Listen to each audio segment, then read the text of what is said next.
은행나무 시장의 새벽은 늘 같은 순서로 열렸다.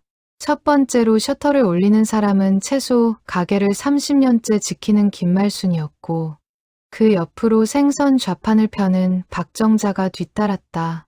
반찬 가게 윤덕희는 국소태에 불을 올리는 일로 하루를 시작했고, 가장 끝자리에서 떡과 과일을 늘어놓는 오순자는 언제나 말없이 좌판을 정리하며 시장의 마지막 풍경을 채웠다. 네 사람은 같은 골목에서 30년을 함께 늙어온 사이였다. 손님이 줄어든 요즘에도 넷은 매일 같은 자리를 지켰고, 그 자리에서 웃고 다투고 위로하며 서로의 가족사를 누구보다 잘 아는 이웃이 되어 있었다. 그해 가을, 시장 분위기를 바꾼 것은 김말순의 손자 강태호였다. 영상 관련 학과를 다니다 등록금을 마련하지 못해 휴학 중이던 태호는 친구의 카메라를 빌려 시장 구석구석을 찍기 시작했다. 처음에는 단순히 할머니 가게를 홍보해 보겠다는 생각이었다. 그런데 어느 날 손님이 뜸한 오후 시간에 내 할머니가 라디오에서 흘러나오는 옛 가요를 따라 부르며 장단을 맞추는 모습을 우연히 찍게 되었다. 박정자는 생선 손지름 칼로 도마를 두드려 박자를 만들었고, 윤덕희는 국자를 흔들며 추임새를 넣었다. 김말순은 손뼉을 치며 흥을 돋웠다. 그리고 그 가운데 오순자가 입을 열어 노래를 따라 부르는 순간 태호는 카메라를 든 손을 떨었다. 목소리가 달랐다. 단순히 곱다는 말로는 설명되지 않는 깊은 곳에서 끌어올려지는 떨림이 있었다. 음정은 정확했고 호흡은 길었으며 가사 한 줄마다 슬픔과 그리움이 자연스럽게 얹혔다. 태호는 그 영상을 짧게 편집해 자신의 채널에 올렸다. 제목은 단순했다. 시장 할머니, 4인방의 즉석 무대, 별다른 기대 없이 올린 영상이었다. 다음 날 아침, 태호의 휴대폰은 쉬지 않고 울렸다. 영상은 하룻밤 사이 수만 명이 보았고, 댓글창에는 저 목소리 도대체 누구냐, 막내 할머니, 노래 진짜 가수 같다는 말들이 쏟아졌다. 태호는 떨리는 마음으로 시장으로 달려가 할머니들에게 휴대폰 화면을 보여주었다. 김말순은 처음엔 손사래를 쳤다. 이런 늙은이들 찍어서 뭐가 되겠다고. 박정자는 어이없다는 듯 웃음을 터뜨렸다. 윤덕희는 우리가 무슨 가수냐며 손을 휘저었다. 그러나 오순자는 아무 말도 하지 않았다. 그녀는 화면 속 자신의 노래하는 모습을 한참 들여다보다가 조용히 좌판으로 돌아가 떡을 정리하기 시작했다. 그 침묵에는 다른 셋이 알지 못하는 무게가 담겨 있었다. 오순자에게는 누구에게도 말하지 않은 시절이 있었다. 1960년대 후반, 그녀는 한 작은 음반사의 신인 가수로 잠시 무대에 섰던 적이 있었다. 그러나 결혼과 함께 그 길은 완전히 닫혔다. 남편의 집안은 딴따라 노릇을 며느리의 자격과 맞바꿀 수 없는 일로 여겼고, 순자는 무대 위에 이름을 버리고 시장 좌판의 삶을 받아들였다. 그 후로 50년 가까운 시간 동안 그녀는 노래를 입 밖으로 꺼낸 적이 거의 없었다. 그런 그녀가 우연히 찍힌 영상 한 편으로 다시 사람들 앞에 서게 될 처지에 놓인 것이다. 태호는 영상의 반응이 심상치 않다는 것을 직감하고 채널을 정식으로 운영해보자고 제안했다. 할머니들, 이거 그냥 한번 해봐요.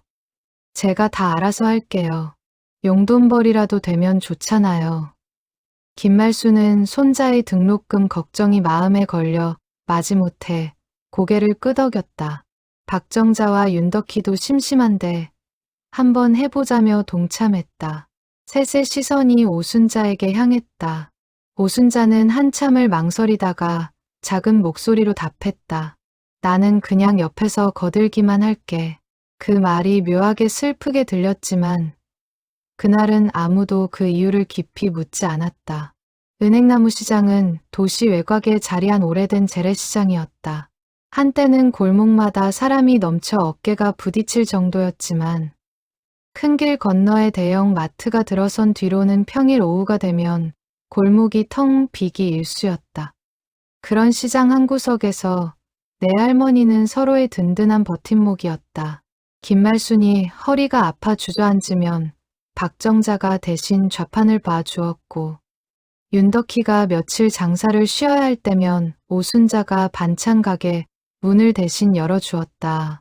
돈을 떠나 정으로 이어진 관계였고, 그 정이 30년 세월을 버티게 한 힘이었다. 태호가 채널 이름을 정해야 한다고 하자 내 할머니는 시장 한복판에 모여 앉아 머리를 맞댔다. 김말순이 그냥 시장 할머니들이라고 하면 되지라고 하자 박정자가 그러면 너무 심심하다며 손을 내저었다. 한참을 떠들던 끝에 윤덕희가 무심코 던진 한마디가 채널 이름이 되었다. 우리가 살아온 게 다 행복한 하루하루 아니었어. 힘들어도 웃으면서 살았잖아. 그 말에 다들 고개를 끄덕였고 채널 이름은 그렇게 정해졌다. 오순자는 그 자리에서도 별다른 말이 없었지만 입가에는 옅은 미소가 걸려 있었다. 첫 촬영 날, 태호는 카메라를 좌판 앞에 세워두고 할머니들에게 평소처럼 행동해 달라고 부탁했다. 그러나 카메라 앞이라는 사실을 의식한 넷은 어색하게 굳어 있었다. 박정자는 생선을 다듬다가 칼을 놓치는 실수를 했고, 김말순은 평소와 다르게 손님에게 말을 더듬었다. 윤덕희는 카메라를 향해 자꾸 곁눈질을 했다. 분위기가 풀리지 않자 태호는 잠시 촬영을 멈추고 라디오 볼륨을 키웠다. 익숙한 옛 가요가 흘러나오자 할머니들의 몸이 먼저 반응했다. 박정자의 손이 도마를 두드리는 박자로 바뀌었고 윤덕희는 콧노래를 흥얼거리기 시작했다. 그리고 그 순간 오순자의 입에서 노래의 첫 소절이 흘러나왔다. 그 목소리를 다시 들은 김말순과 박정자, 윤덕희는 약속이라도 한 듯 동작을 멈췄다. 30년을 함께해온 이웃이지만 오순자가 이렇게 노래하는 모습을 가까이서 본 적은 거의 없었다. 명절에 한두 소절 흥얼거리는 정도가 전부였다.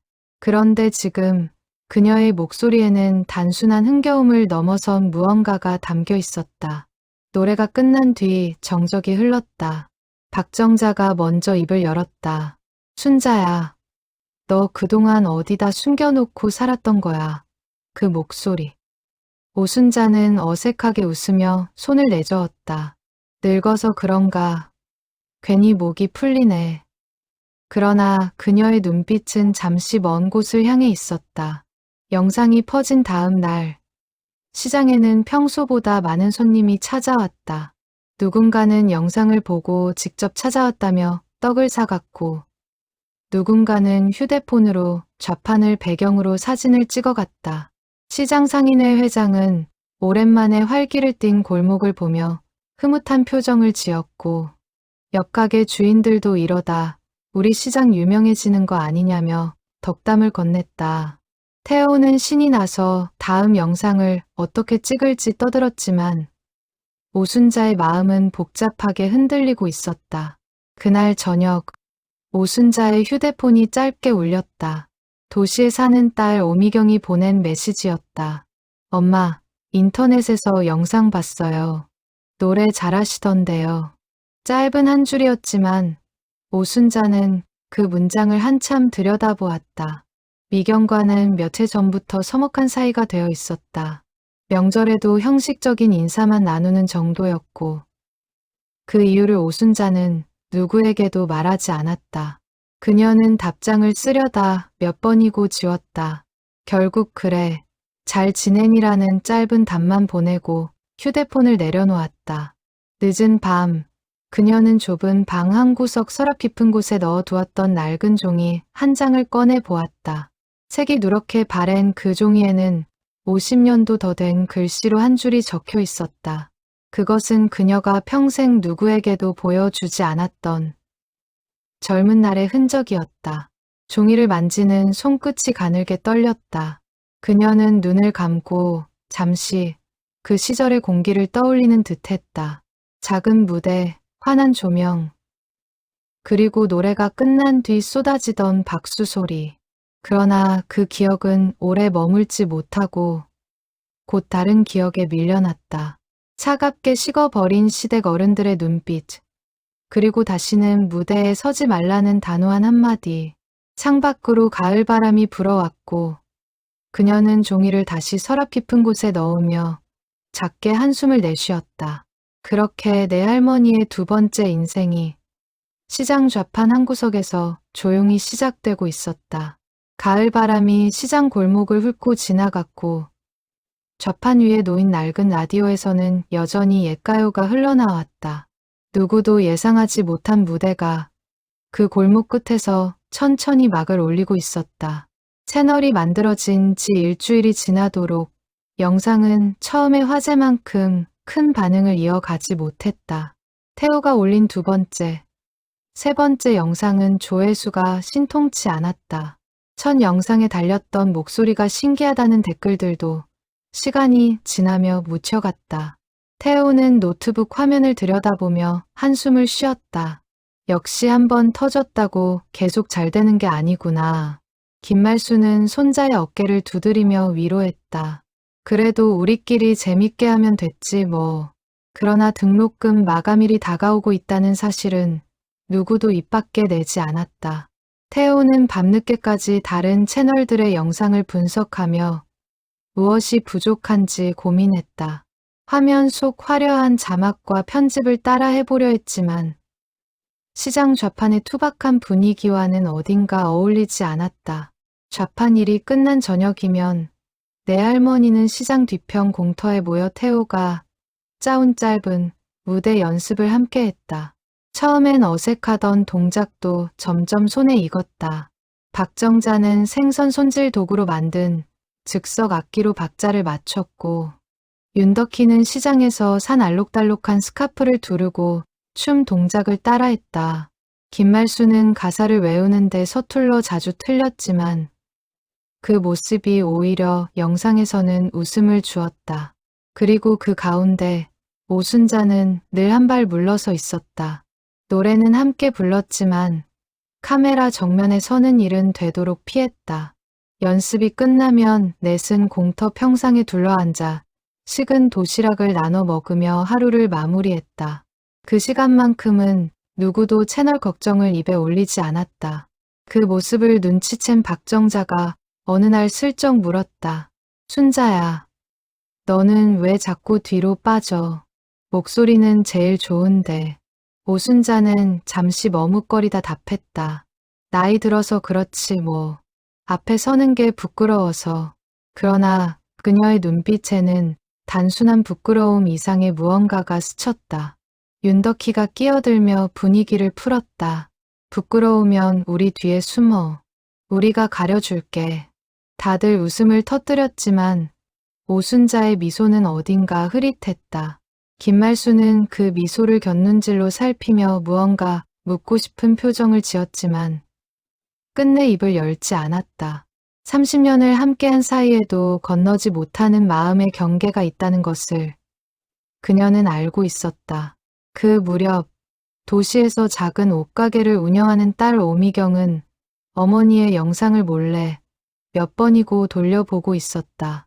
미경에게 어머니는 늘 시장 일에 바쁜 사람이었다. 어린 시절 친구들의 어머니가 학교 행사에 찾아오는 모습을 볼 때마다 미경은 혼자 교실 뒤편에 앉아 있어야 했다. 좌판을 비울 수 없다는 이유였다. 운동회 날에도 졸업식 날에도 어머니의 빈자리는 늘 같은 모양이었다. 자라면서 미경은 그 빈자리를 서운함으로 채웠고 어른이 된 뒤에도 그 감정은 쉽게 풀리지 않았다. 그런데 영상 속 어머니의 노래하는 모습은 미경이 한 번도 본 적 없는 낯선 얼굴이었다. 그 낯설미 반가움보다 먼저 서운함을 건드렸다. 저렇게 노래를 잘하면서 왜 한 번도 나한테는 불러준 적이 없었을까? 미경은 휴대폰을 내려놓으며 씁쓸하게 중얼거렸다. 한편 영상의 댓글창에는 낯선 이름의 사용자가 남긴 짧은 글이 하나 올라와 있었다. 저 목소리, 옛날에 어디서 들어본 것 같은데. 혹시 옛날에 가요계에 계셨던 분 아닌가요? 태호는 그 댓글을 스쳐 지나갔지만 우연히 화면을 보던 윤덕희가 그것을 발견하고 소리쳤다. 순자야, 이것 봐. 누가 너 알아본다는데. 오순자의 손에 들고 있던 컵에서 물이 살짝 흔들렸다. 그녀는 애써 태연한 표정으로 말했다. 그럴 리가, 잘못 봤겠지. 그러나 그날 밤, 그녀는 오랫동안 잠을 이루지 못했다. 천장을 바라보며 그녀는 50년 전 작은 무대 위에서 자신을 가리키던 한 사람의 손가락과 다정한 목소리를 떠올렸다. 그 기억은 그리움과 두려움을 동시에 데려왔다. 다음 날 시장에는 작은 변화가 있었다.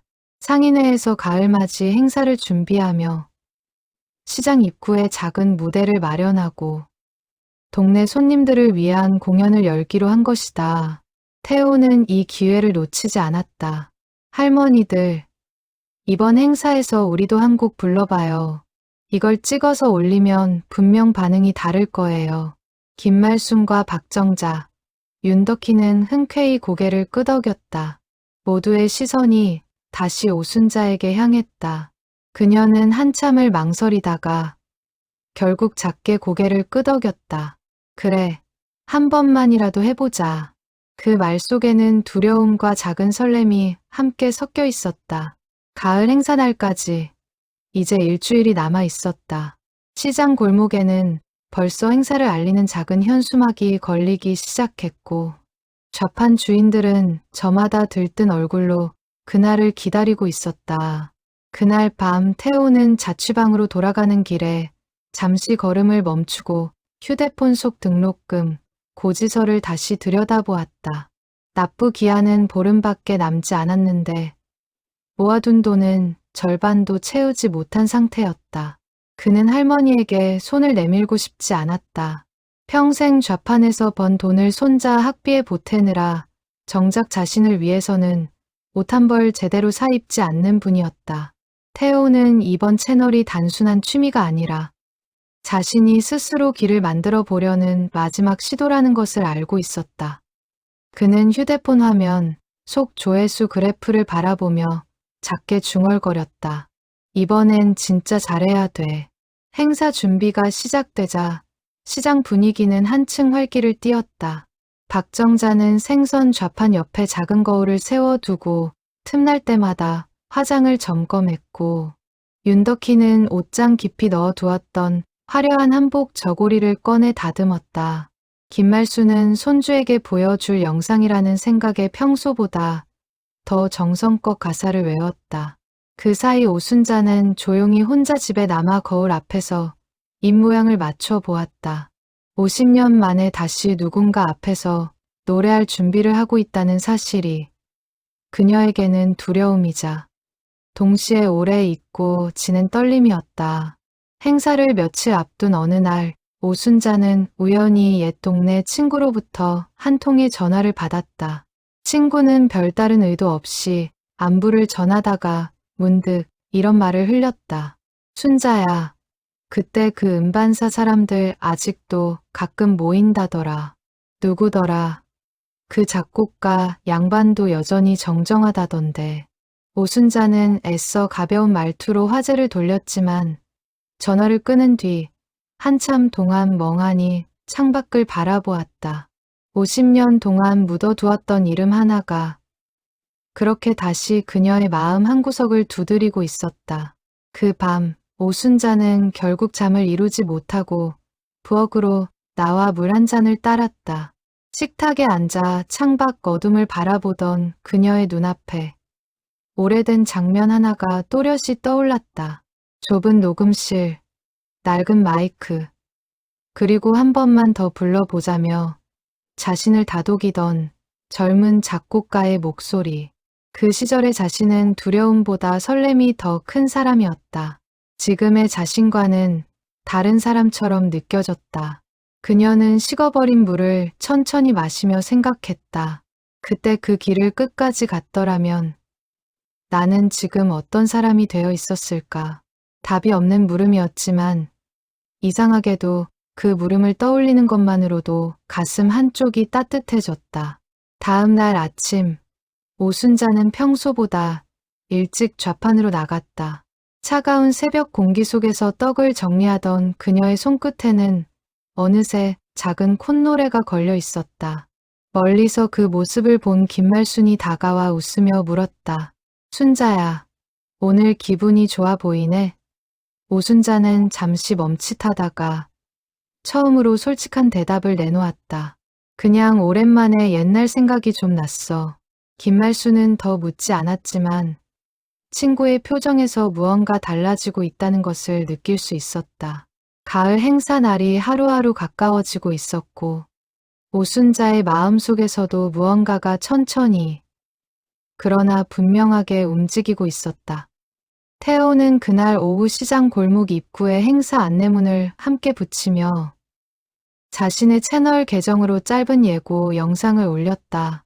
영상 속에는 내 할머니가 무대 연습을 하는 짧은 장면이 담겨 있었다. 조회수는 아직 미미했지만 그는 이상하게 마음이 가벼워졌다. 결과가 어찌 되든 할머니들과 함께 보내는 이 시간 자체가 이미 충분히 소중하다는 생각이 처음으로 들었기 때문이다. 가을 행사가 열리는 토요일, 은행나무 시장은 평소와 다른 풍경으로 아침을 맞았다. 시장 입구에는 작은 무대가 설치되었고 알록달록한 풍선과 현수막이 골목 어귀를 장식했다. 상인회에서 준비한 간이 의자에는 동네 어르신들과 가족들이 일찌감치 자리를 잡고 앉았다. 평소 장을 보러 오던 손님들도 오늘은 카메라와 휴대폰을 손에 들고 모여들었다. 태호는 새벽부터 무대 옆에 카메라를 설치하며 몇 번이고 각도를 점검했다. 그의 손끝은 평소보다 더 떨리고 있었다. 무대 뒤편, 좁은 천막 안에서 내 할머니는 마지막으로 매무새를 점검했다. 윤덕희가 빌려온 한복 저고리를 매만지며 말했다. 이렇게 입으니까 우리도 꽤 그럴듯하네. 박정자는 긴장한 듯 자꾸 손을 비볐고 빈말수는 가사를 적은 종이를 손에서 놓지 못했다. 오순자는 조용히 눈을 감고 호흡을 가다듬고 있었다. 그녀의 머릿속에는 50년 전, 작은 무대에 서기 직전, 같은 자세로 숨을 고르던 젊은 자신의 모습이 겹쳐졌다. 그때와 지금 두려움의 무게는 비슷했지만 그 안에 담긴 감정은 분명 달랐다. 사회를 맡은 상인의 총무가 네 사람을 무대로 불렀다. 객석에서는 이미 익숙한 응원의 함성이 터져 나왔다. 요즘 인터넷에서 유명한 그 할머니들이다. 누군가의 외침에 객석 곳곳에서 웃음과 박수가 이어졌다. 반주가 시작되자 박정자와 윤덕희, 김말순이 먼저 흥겨운 몸짓으로 무대를 채웠다. 그들의 익숙한 손동작과 정겨운 표정의 객석은 금세 들썩였다. 그리고 두 번째 소절, 오순자가 마이크를 향해 천천히 다가섰다. 처음 한 음을 내는 순간 객석의 소란이 거짓말처럼 잦아들었다. 그녀의 목소리는 시장 좌판에서 흥얼거리던 그것과는 또 다른 무게를 지니고 있었다. 가사 한 줄마다 인생의 굴곡이 자연스럽게 얹혔고 음을 길게 끄는 대목에서는 듣는 이들의 가슴 한쪽이 저절로 먹먹해졌다. 앞줄에 앉아있던 한 어르신은 손수건을 꺼내 눈가를 닦았다. 누군가는 휴대폰을 들어 영상을 찍으며 옆 사람에게 작게 속삭였다. 이거 보통 솜씨가 아닌데. 태호는 카메라 뒤에서 숨조차 제대로 쉬지 못한 채 그 모든 순간을 담고 있었다. 노래가 끝나자 객석에서는 한동안 정적이 흐른 뒤 곧이어 터질 듯한 박수가 쏟아졌다. 내 할머니는 서로의 손을 맞잡고 고개를 숙여 인사했다. 오순자의 눈가에는 옅은 눈물이 비쳤지만 그녀의 입가에는 오랜만에 보이는 환한 웃음이 걸려 있었다. 무대를 내려오며 박정자가 그녀의 손을 꼭 쥐었다. 순자야, 너 정말 대단했어. 오순자는 말없이 고개를 끄덕였다. 그 어떤 말로도 지금 이 순간의 감정을 다 설명할 수 없을 것 같았다. 그날 밤 태호는 행사 영상을 편집해 채널에 올렸다. 제목은 단순했다. 시장 할머니의 50년 만의 무대. 영상은 올라간 지 2시간도 되지 않아 빠르게 퍼지기 시작했다. 자정이 가까워질 무렵 조회수는 이미 수십만을 넘어서고 있었다. 댓글창에는 이 정도면 그냥 가수다. 저 목소리 듣고 울었다는 반응이 줄을 이었다. 태호는 떨리는 손으로 휴대폰을 들고 할머니들이 있는 단체 대화방에 소식을 전했다. 그러나 정작 오순자는 그 늦은 밤 휴대폰 화면을 끄고 조용히 창밖을 바라보고 있었다. 다시 사람들 앞에 노래로 섰다는 사실이 그녀의 마음속에서 오래 닫혀있던 문 하나를 천천히 열고 있었다. 그 무렵 도시의 작은 옷가게에서 오미경은 가게 정리를 하다 우연히 휴대폰 알림을 확인했다. 어머니의 채널에서 새 영상이 올라왔다는 알림이었다. 그녀는 잠시 망설이다 영상을 눌렀다. 화면 속 무대 위에서 노래하는 어머니의 모습을 보며 미경은 자신도 모르게 숨을 죽였다. 노래가 끝나고 어머니가 눈물을 보이는 장면에서 미경의 눈에도 어느새 눈물이 차올라 있었다. 그녀는 황급히 눈가를 훔치며 중얼거렸다. 엄마가 저런 표정을 짓는 걸 본 적이 있었나. 가게 안의 불빛 아래 미경의 마음에도 작은 균열이 생기고 있었다. 미경은 그날 밤 영상을 몇 번이고 다시 돌려보았다. 볼수록 낯선 감정이 차올랐다. 어린 시절 그녀가 알던 어머니는 늘 무뚝뚝하고 바쁜 사람이었는데 화면 속 어머니는 전혀 다른 얼굴을 하고 있었다. 그녀는 댓글창을 천천히 읽어 내려가다 한 댓글에서 시선이 멈췄다. 이분 옛날에 가수였던 거 아니에요? 미경은 그 글을 한참 동안 들여다보았다. 설마 하는 생각과 함께 가슴 한쪽이 묘하게 일렁였다. 그녀는 결국 답장을 남기지 못한 채 휴대폰을 내려놓았다. 영상이 퍼진 다음 날, 한 지역 라디오 방송에서 시장 할머니들의 이야기를 짧게 다루었다. 아침 방송을 듣던 단골 손님들이 너도 나도 좌판으로 몰려와 덕담을 건넸다. 할머니, 라디오에 나오셨던데요. 이제 연예인 다 되셨네. 김말수는 부끄러운 듯 손사래를 쳤지만 입가의 미소는 좀처럼 가시지 않았다. 박정자는 평소보다 2배는 더 많은 생선을 팔았다며 너스레를 떨었고 윤덕희는 단골 손님들에게 채널 구독을 부탁하느라 바빴다. 시장 전체가 오랜만에 활기로 들썩였다. 같은 시각 도시 반대편의 작은 음악 감상실에서는 백발의 노신사. 한 사람이 우연히 휴대폰으로 그 영상을 보고 있었다.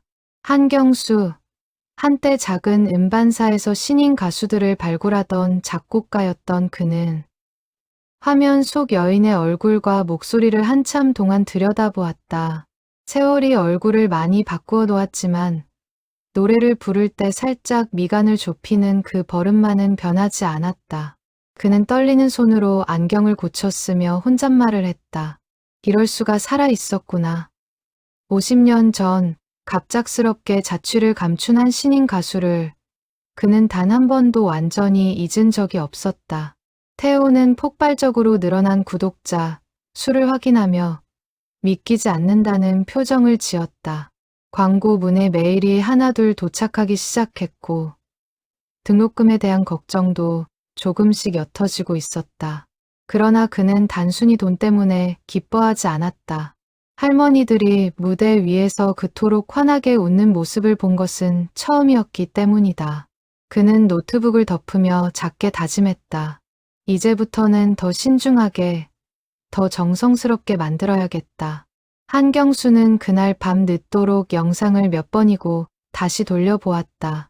50년 전 그는 한 시골 출신 소녀의 목소리에 반해 작은 음반사의 데뷔를 추진했던 적이 있었다. 모든 준비가 끝나가던 어느 날, 그 소녀는 갑작스러운 결혼 소식과 함께 연락을 끊었다. 그는 한동안 수소문했지만 끝내 그녀를 찾지 못했고, 세월이 흐르며 그 기억도 마음 깊은 곳에 묻어두었다. 그런데 오늘 우연히 마주한 영상 한 편이 그 오래된 서랍을 다시 열어버린 것이다. 그는 영상 속 시장 이름을 몇 번이고 확인하며 메모지에 적었다. 은행나무 시장. 그 이름을 적어 내려가는 그의 손끝이 가늘게 떨렸다. 다음 날 아침, 은행나무 시장의 풍경은 완전히 달라져 있었다. 소문을 듣고 찾아온 사람들이 길게 줄을 섰고, 지역 신문사에서도 취재를 위해 기자를 보냈다. 상인회 회장은 흥분한 목소리로 김말순의 손을 잡았다. 이게 다 자네들 덕분이네. 시장이 살아나고 있어. 박정자와 윤덕희는 늘어난 손님들 사이에서 정신없이 좌판을 정리하느라 웃음이 끊이지 않았다. 오순자는 그 모든 풍경을 한 발 떨어져 바라보며 묘한 기분에 잠겼다. 50년 전 닫혔던 문 하나가 이렇게 다시 열리고 있다는 것이 아직도 실감 나지 않았다. 그날 오후, 태호의 메일함에는 낯선 발신자의 메일 한 통이 도착해 있었다. 제목은 짧고 명확했다. 전국 어르신 가요제 출연 제안에 건. 태호는 떨리는 손으로 메일을 열어 내용을 확인했다. 전국 단위로 열리는 한가요. 축제의 제작진이 시장, 할머니들의 무대를 직접 보고 싶다는 정식 출연 제안을 보낸 것이었다. 그는 한참 동안 화면을 들여다보다 곧 자리에서 벌떡 일어나 시장으로 달려갔다. 가을 바람이 부는 골목을 가로지르며 그는 마음속으로 몇 번이고 되뇌었다. 이건 진짜 시작일지도 몰라. 태호가 가져온 소식에 시장은 또 한 번 들썩였다. 김말순과 박정자, 윤덕희는 처음에는 잘못 들은 줄 알고 몇 번이나 되물었다. 전국 가요제? 우리가. 태호는 휴대폰 화면을 들이밀며 메일 내용을 차근차근 읽어주었다. 전국 단위로 방영되는 가요 축제 무대에 시장 할머니들의 사연과 노래를 함께 소개하고 싶다는 정식 제안이었다. 박정자는 손으로 입을 가리며 자리에 털썩 주저앉았고 윤덕희는 연거푸 가슴을 두드리며 이게 꿈인가 생신가를 되풀이했다. 김말순은 누구보다 먼저 오순자의 얼굴을 살폈다. 상인의 사람들도 소식을 듣고 몰려와 축하 인사를 건넸다. 시장 입구 분식집 주인은 떡볶이를 한 그릇 가득 담아와 이건 우리 시장 경사 기념이니 그냥 드세요 하며 건넸다. 옆 가게 청과상도 사과 한 봉지를 슬쩍 놓고 갔다. 평소 조용하던 골목이 갑자기 들썩이는 잔치 분위기로 바뀌었지만 그 한가운데 선 오순자의 표정만은 좀처럼 풀리지 않았다. 오순자는 한참 동안 말이 없었다. 좌판 위에 놓인 떡을 정리하는 손길이 평소보다 느렸다.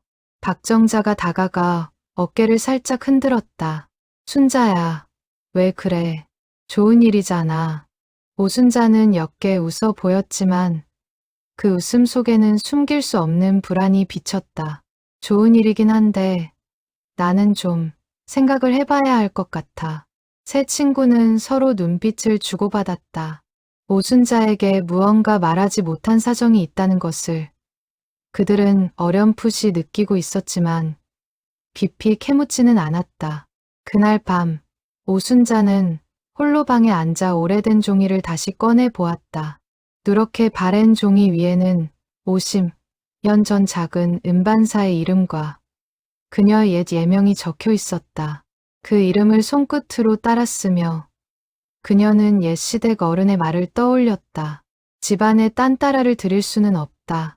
그 말 한마디로 그녀의 무대는 영원히 막을 내렸고 그 후로 50년 가까운 세월 동안 그녀는 단 한 번도 그 시절을 입 밖에 낸 적이 없었다. 이제 와서 다시 그 무대에 선다는 것이 죽은 줄 알았던 감정을 모두 다시 깨우는 일처럼 느껴졌다. 같은 시각 도시의 옷가게에서 오미경은 친구로부터 한 가지 소식을 전해 들었다. 내 어머니 시장 할머니들 이번에 전국 가요제 나가신다며 동네에서 난리 났던데. 미경은 처음 듣는 소식에 당황했다. 어머니에게서 직접 들은 적도 채널에 공식적으로 발표된 적도 없는 이야기였다. 그녀는 묘한 서운함을 느끼며 어머니에게 전화를 걸었다. 신호음이 길게 이어지다 연결된 통화에서 미경의 목소리는 평소보다 날이 서 있었다. 엄마, 가요제 나간다는 얘기 왜 저한테는 말씀 안 하셨어요? 오순자는 잠시 머뭇거리다 답했다. 아직 정해진 것도 없고 너 바쁜데 괜히 걱정할까 봐 그랬지. 그러나 미경의 마음속에는 이미 다른 의문들이 쌓여 있었다. 엄마는 왜 그렇게 노래를 잘하면서 한 번도 나한테 말한 적이 없었을까? 왜 항상 나한테는 거리를 두셨을까? 오래 묻어두었던 서운함이 한꺼번에 올라오며 미경은 자신도 모르게 날카로운 말을 내뱉었다. 엄마는 늘 그러셨죠. 중요한 건 다 혼자 결정하고 저한테는 나중에 알리고. 전화기 너머로 짧은 정적이 흘렀다. 전화를 끊은 뒤 오순자는 한참 동안 수화기를 손에 쥔 채 움직이지 못했다. 딸의 말이 틀린 것은 아니었다. 그녀는 평생 무언가를 혼자 짊어지고 살아왔다. 남편을 일찍 떠나보낸 뒤에도, 시장 좌판에서 홀로 딸을 키워내는 동안에도 그녀는 자신의 약한 모습을 누구에게도 보이지 않으려 애썼다. 그 단단함이 딸에게는 거리감으로 다가갔다는 것을 그녀는 이제야 어렴풋이 깨닫고 있었다. 창밖으로 가을밤이 깊어갔고 그녀의 마음속에서는 오래된 두려움과 새로운 후회가 동시에 일렁였다. 다음 날 내 할머니는 시장 뒤편 평상에 모여 가요제 출연 여부를 의논했다. 박정자가 먼저 입을 열었다. 이런 기회가 평생에 또 오겠어. 나는 무조건 하고 싶어. 윤덕희도 고개를 끄덕이며 거들었다. 그래, 한번 살아보는 거지. 늙었다고 못할 게 뭐 있어. 김말수는 조심스럽게 오순자를 바라보았다. 순자야, 너만 결정하면 우린 다 따라갈 거야. 부담 갖지 말고 솔직하게 말해. 오순자는 한동안 고개를 숙인 채 말이 없다가 천천히 입을 열었다. 사실은 너희한테 못한 얘기가 있어. 새 친구는 숨을 죽이고 오순자의 말을 기다렸다. 그녀는 떨리는 목소리로 50년 전 자신이 작은 음반사의 신인 가수였다는 사실과 결혼과 함께 그 모든 것을 포기해야 했던 사정을 처음으로 털어놓았다. 박정자는 놀란 듯 입을 다물지 못했고 윤덕희는 눈물을 글썽이며 오순자의 손을 잡았다. 김말수는 오랜 친구의 숨겨진 이야기에 가슴이 먹먹해졌다. 그런 일이 있었는지 우리는 정말 몰랐다. 오순자는 작게 고개를 끄덕이며 말을 이었다. 그래서 무서워. 다시 그 무대에 섰다가 또 무언가를 잃게 될까봐. 가을바람이 평상 위를 스쳐 지나갔고 새 친구는 말없이 오순자의 곁을 지켰다. 박정자가 한참 만에 입을 열었다. 순자야, 그때는 시대가 그랬잖아. 며느리가 노래한다고 하면 집안 어른들이 다 뒤집어졌을 시절이었지. 그게 내 잘못은 아니었어. 윤덕희도 거들었다. 그리고 지금은 그때랑 다르잖아. 무서워할 거 없어. 우리가 옆에 있을게. 김말수는 조용히 오순자의 등을 쓸어내렸다. 내가 결정해. 우리는 어떤 선택을 하든 내 편이야. 오순자는 친구들의 말에 눈시울이 붉어졌다. 50년을 혼자 짊어졌던 무게를 처음으로 누군가와 나누어 든 기분이었다. 그날 멀리서 그 모습을 지켜보던 태호는 평상 쪽 분위기가 평소와 다르다는 것을 눈치챘다.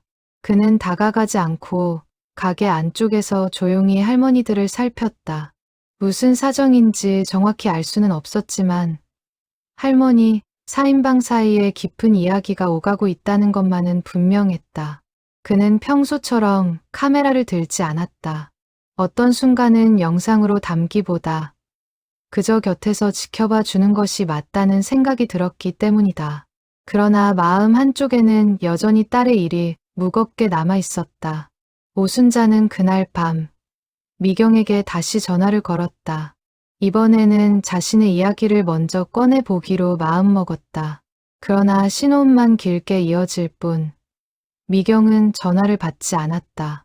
몇 차례 더 시도해도 마찬가지였다. 오순자는 휴대폰을 내려놓으며 작게 한숨을 내쉬었다. 딸과의 거리가 생각보다 더 멀어져 있다는 사실을 그녀는 새삼 절감했다.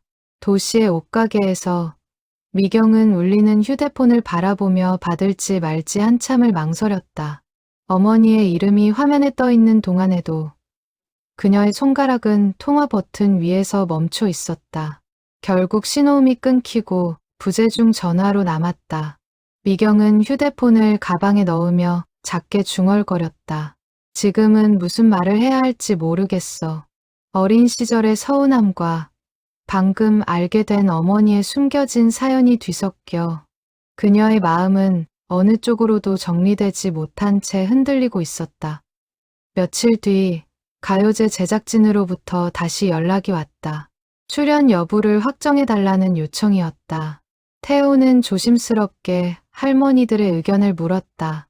박정자와 윤덕희, 김말수는 이미 마음을 정한 듯 고개를 끄덕였지만 모두의 시선은 다시 오순자에게 향했다.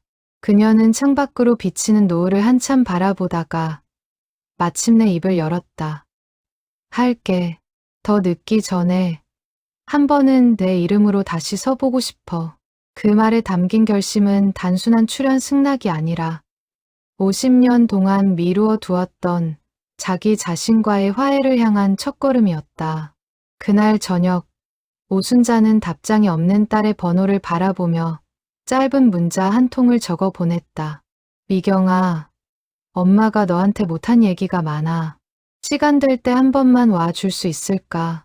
메시지를 보낸 뒤 그녀는 오랫동안 휴대폰을 손에서 놓지 못했다. 답장은 그날 밤늦도록 오지 않았다. 그러나 화면 한쪽에 표시된 읽음 표시는 적어도 딸이 그 메시지를 보았다는 사실을 말해주고 있었다. 가을이 깊어가는 만큼 모녀 사이의 거리도 그리고 그 거리를 좁히려는 작은 움직임도 천천히 자라나고 있었다.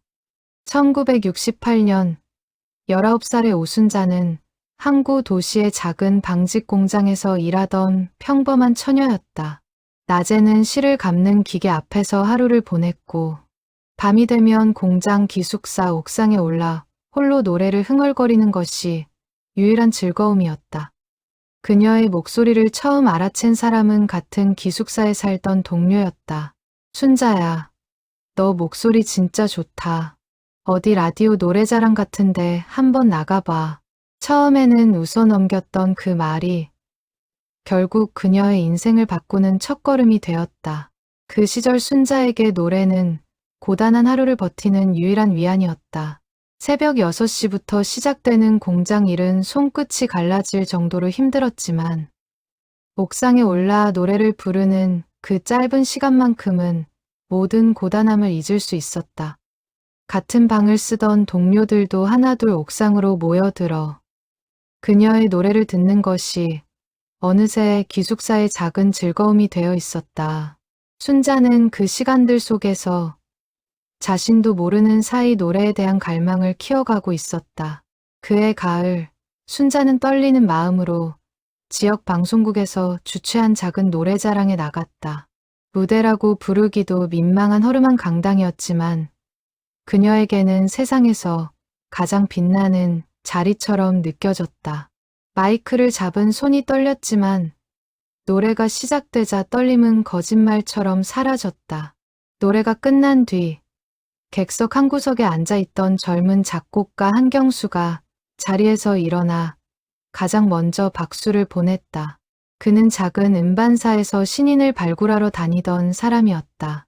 공연이 끝난 뒤 그는 곧장 순자에게 다가가 명함을 건넸다. 목소리에 사람 마음을 흔드는 무언가가 있어요. 한번 제대로 배워보지 않겠어요?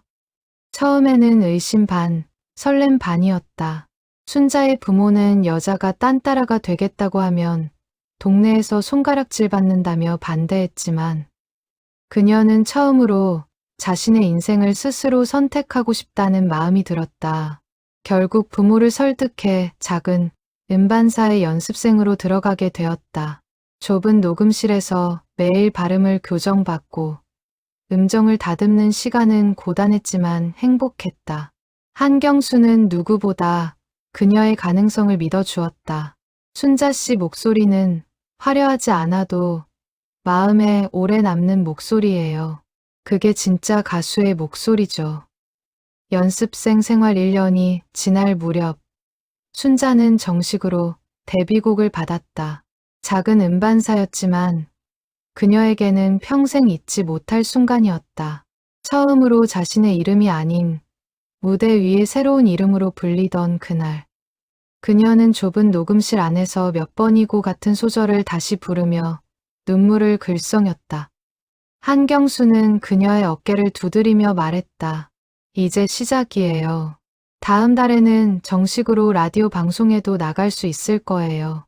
순자는 그 말을 듣는 순간 자신의 앞날에 펼쳐질 무대를 상상하며 가슴이 벅차올랐다. 녹음이 끝난 밤, 순자는 기숙사로 돌아가는 길에 처음으로 자신이 부른 노래를 라디오에서 직접 들을 날을 상상했다. 동료들에게 자랑하고 싶은 마음과 부모님께 자랑스러운 딸이 되고 싶다는 마음이 동시에 차올랐다.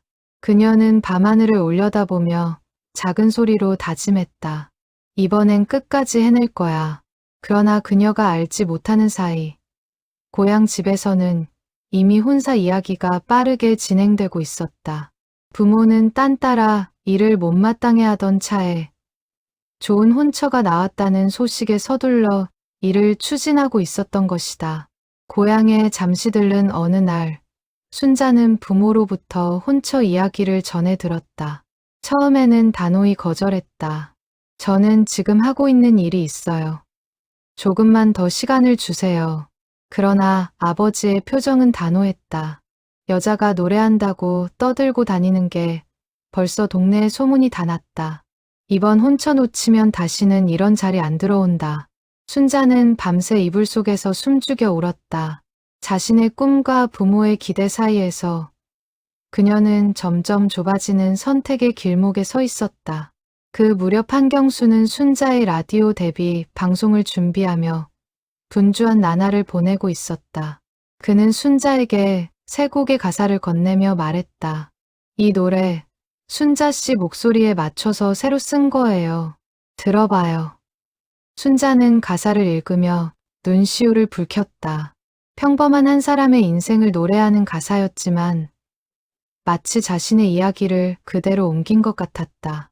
그녀는 그 곡을 부르며 처음으로 진심을 다해 노래한다는 것이 어떤 느낌인지 깨달았다. 그러나 그 곡은 끝내 정식으로 발표되지 못했다. 결혼이 정해지자 시댁에서는 단호한 태도를 보였다. 집안 며느리가 무대에 서는 일은 절대 있을 수 없다. 시아버지의 그 한마디에 그녀의 모든 계획은 한순간에 무너졌다. 한경수는 그녀를 찾아와 마지막으로 호소했다.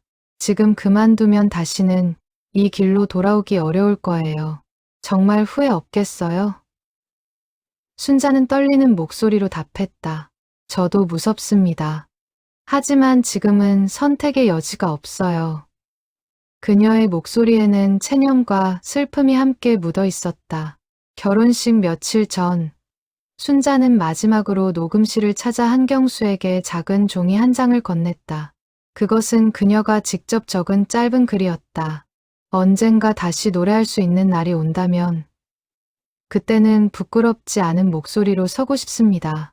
한경수는 그 종이를 받아들고 한참 동안 말을 잇지 못했다. 그는 그녀에게 작은 음반 한 장을 건네며 말했다. 이거 순자 씨가 처음 부른 노래 녹음한 거예요. 가져가요. 언젠가 다시 듣고 싶을 때가 있을 거예요. 그것이 두 사람의 마지막 만남이었다. 결혼과 함께 순자는 고향을 떠났고 그 후로 50년 가까운 시간 동안 두 사람은 단 한 번도 다시 만나지 못했다. 세월이 흐르며 순자는 한 가정의 며느리로, 한 아이의 어머니로 살아갔다.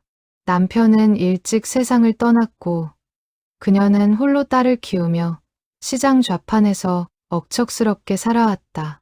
가끔 라디오에서 흘러나오는 옛가요를 들을 때마다 가슴 한쪽이 저릿했지만 그녀는 그 감정을 애써 외면했다.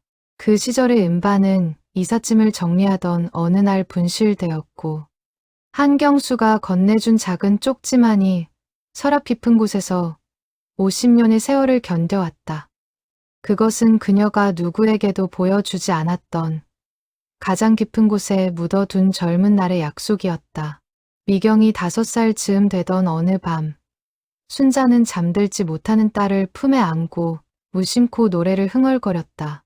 옛 데뷔곡의 한 소절이었다. 어린 미경은 그 노래가 좋다며 더 불러달라고 졸랐다. 그러나 순자는 한 소절을 더 부르려는 순간 갑자기 목이 메어 말을 잇지 못했다. 그날 이후로 그녀는 다시는 딸 앞에서 그 노래를 부르지 않았다.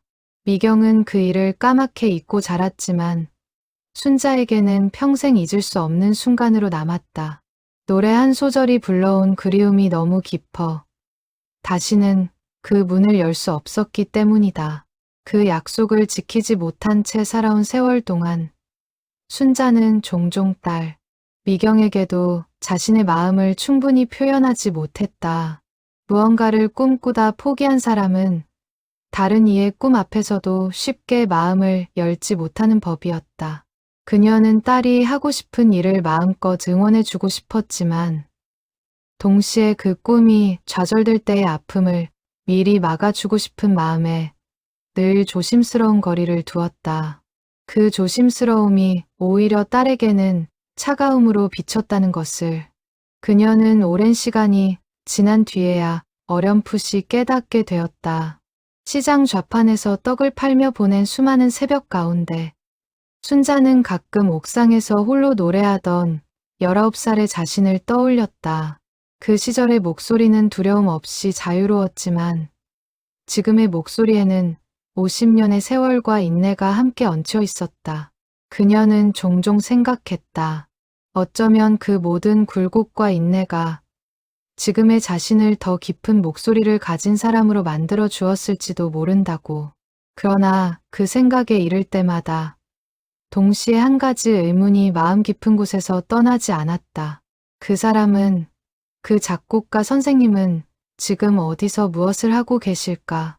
50년이 지난 지금, 그 부름은 다시 한번 그녀의 가슴 속에서 조용히 되살아나고 있었다. 며칠이 지나도 미경에게서는 답이 없었다. 오순자는 매일 아침 좌판을 펴면서도 휴대폰을 몇 번이고 들여다보았다. 그러던 어느 늦은 오후, 시장 골목 끝에서 익숙한 얼굴이 걸어오는 것이 보였다. 미경이었다. 정장 차림 그대로 가게 일을 미루고 달려온 듯한 모습이었다. 오순자는 자리에서 일어나다 다리가 휘청거렸다. 박정자가 옆에서 슬쩍 손을 받쳐주며 작게 속삭였다. 가봐. 우리가 자리 봐줄게. 모녀는 시장 뒤편 평상에 마주 앉았다. 한동안 누구도 먼저 입을 열지 못했다. 가을 바람이 둘 사이를 스쳐 지나갔다. 평상 옆에 놓인 낡은 라디오에서는 잡음 섞인 음악이 흘러나오고 있었다. 미경은 손끝으로 옷자락을 만지작거리다 마침내 먼저 말을 꺼냈다. 엄마, 그 얘기 친구들한테 들었어요. 옛날에 가수였다는 거. 오순자는 고개를 끄덕였다. 그녀는 천천히, 그러나 이번에는 숨기지 않고 모든 이야기를 풀어놓았다. 19의 꿈, 한경수와의 인연, 결혼과 함께 닫혀버린 무대, 그리고 그 모든 것을 가슴에 묻고 살아온 50년의 세월까지. 이야기를 듣는 동안 미경의 표정은 여러 번 바뀌었다. 처음에는 놀라움, 다음에는 안타까움, 그리고 마지막에는 알 수 없는 서글픔이 스쳤다. 그녀는 손을 무릎 위에 가만히 모은 채 어머니의 이야기 한마디 한마디를 놓치지 않으려 애썼다. 그런데 왜 저한테는 한 번도 말 안 하셨어요? 제가 어릴 때 노래 좋아한다고 그렇게 졸랐을 때도 엄마는 늘 시큰둥하셨잖아요. 오순자는 눈을 감았다. 오래전 미경이 동네 노래 대회에 나가고 싶다고 했을 때 자신이 보였던 차가운 반응이 떠올랐다. 그날 어린 미경의 실망한 얼굴이 50년 전 자신이 시댁 어른 앞에서 무너지던 순간과 묘하게 겹쳐졌다. 내가 혹시 같은 길을 가다가 나처럼 중간에 꺾이게 될까봐 그게 무서웠어. 그래서 일부러 멀리하게 했던 것 같아. 미경은 한참 동안 말을 잇지 못했다. 어린 시절 느꼈던 서운함의 이유가 그렇게 단순한 무관심이 아니라 어머니 나름의 두려움과 보호였다는 사실이 천천히 가슴에 스며들었다. 그녀는 학창 시절 학예회 무대에서 노래를 부르고 내려왔을 때 객석 어디에도 어머니가 보이지 않아 혼자 눈물을 삼켰던 기억을 떠올렸다. 그 기억이 이제는 조금 다른 빛깔로 다가왔다. 엄마는 늘 그렇게 혼자 짐을 지셨네요. 그녀의 목소리가 가늘게 떨렸다. 오순자는 딸의 손을 처음으로 가만히 잡았다. 손끝에서 느껴지는 온기가 오랜만이었다. 미경아, 늦었지만 이제는 말하고 싶어. 엄마도 무서워서 그랬던 거야. 너한테 좋은 엄마이고 싶었는데 방법을 잘 몰랐던 것 같아. 두 사람 사이에 흐르던 오랜 침묵의 벽이 그 순간 조금씩 허물어지고 있었다. 그날 이후 미경은 가요제 준비를 돕기 위해 주말마다 시장을 찾았다. 처음엔 어색하게 곁에 서 있던 것도 점점 자연스러워졌다. 그녀는 어머니의 무대 의상을 함께 고르고 연습 영상을 찍어주기도 했다. 평일에는 옷가게 일을 마친 뒤 늦은 시간까지 무대 동선을 함께 맞춰보기도 했다. 박정자와 윤덕희, 김말순도 미경을 반갑게 맞아주었다. 이제야 우리 순자가 든든한 딸 곁에 있구나. 윤덕희의 그 말에 미경은 부끄러운 듯 웃었지만 마음속에는 오랫동안 메말랐던 무언가가 다시 채워지는 기분이 들었다. 어느 날 밤 연습을 마치고 돌아가는 길에 미경은 어머니에게 조심스럽게 말했다. 엄마, 이번 무대 끝나고 나면 가끔 저한테도 노래 한 곡씩 불러주실 수 있어요? 오순자는 그 말에 눈물이 핑 돌았다. 언제든지 얼마든지 불러줄게. 미경은 그날부터 어머니의 휴대폰에 저장된 옛사진들을 함께 들여다보는 일도 늘려갔다. 빛바랜 흑백 사진 속 젊은 시절의 어머니를 발견할 때마다 그녀는 묘한 감정에 휩싸였다. 그녀는 처음으로 어머니가 자신과 같은 20대를 살았던 한 사람이라는 사실을 실감했다. 엄마도 이렇게 젊었을 때가 있었네요. 오순자는 사진을 가만히 들여다보며 옅게 웃었다. 그때는 세상이 다 내 것 같았지. 두 사람은 그렇게 사진 한 장 한 장을 사이에 두고 서로의 시간을 천천히 나누어 가졌다. 그날 밤 좌판을 정리하던 김말순이 문득 가슴을 쓸어내리며 잠시 자리에 앉았다. 박정자가 놀라 다가가 물었다. 말순이 왜 그래? 어디 아파? 김말순은 손을 내저으며 괜찮다고 했지만 얼굴에는 옅은 그늘이 스쳐갔다. 그냥 좀 어지러워서 그래. 요새 무리를 좀 했나 봐. 윤덕희가 걱정스러운 눈으로 그녀를 바라보며 말했다. 병원 한번 가봐. 가요제도 코앞인데 다들 몸 챙기면서 해야지. 김말순은 웃으며 고개를 끄덕였지만 마음 한구석에는 작은 불안이 자리 잡았다. 그녀는 손자 강태호에게도 이 일을 알리지 않기로 했다. 한창 바쁜 손자에게 괜한 걱정을 끼치고 싶지 않았기 때문이다. 그날 이후로 김말순은 종종 가슴을 쓸어내리는 손짓을 보였지만 친구들 앞에서는 늘 아무 일 없다는 듯 웃어 보였다. 한편 한경수는 영상 속 시장 이름을 확인한 뒤 며칠을 고민하다 결국 직접 그곳을 찾아가기로 마음먹었다. 그는 자식들에게도 이 사실을 알리지 않았다. 50년 동안 가슴에만 담아두었던 한 사람과의 인연을 아직은 누구에게도 설명할 수 없을 것 같았다. 그는 50년 전 헤어진 사람을 다시 만난다는 것이 두려우면서도 이번 기회를 놓치면 평생 후회할 것 같다는 생각이 들었다. 그는 낡은 수첩 한 권을 챙겼다. 그 안에는 50년 전 순자가 불렀던 노래의 가사가 빛바랜 글씨로 여전히 또렷하게 남아 있었다. 가을 햇살이 비치는 어느 평일 오후, 그는 떨리는 걸음으로 은행나무 시장 입구에 들어섰다. 지하철에서 시장까지 걸어오는 짧은 길이 그에게는 50년처럼 길게 느껴졌다. 시장 특유의 활기찬 소음과 사람들 사이를 지나며 그의 눈은 한 곳, 떡과 과일을 파는 작은 좌판을 향해 천천히 움직이고 있었다. 좌판 앞에 거의 다다랐을 때 그는 갑자기 걸음을 멈추고 가까운 가게에 차양 아래에 몸을 숨겼다. 막상 얼굴을 마주할 자신이 없었다. 50년이라는 세월 동안 그녀가 어떤 삶을 살아왔는지, 자신을 어떻게 기억하고 있을지 어느 것도 확신할 수 없었기 때문이다. 그는 멀찍이 서 한참 동안 좌판을 바라보았다. 손님에게 떡을 건네며 환하게 웃는 한 노년의 여인이 보였다.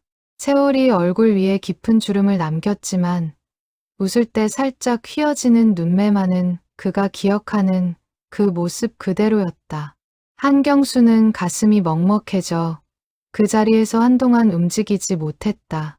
옆을 지나가던 상인이 뭐 찾으시는 거 있으세요? 하고 물었을 때야. 그는 자신이 너무 오래 한자리에 서 있었다는 것을 깨달았다. 그는 어색하게 손을 내저으며 자리를 옮겼지만 시선은 여전히 좌판 쪽을 향해 있었다. 그는 결국 다가가지 못하고 조용히 발걸음을 돌렸다. 시장을 빠져나오는 길. 그는 골목 어귀에 잠시 멈춰서서 낡은 수첩을 다시 꺼내 보았다.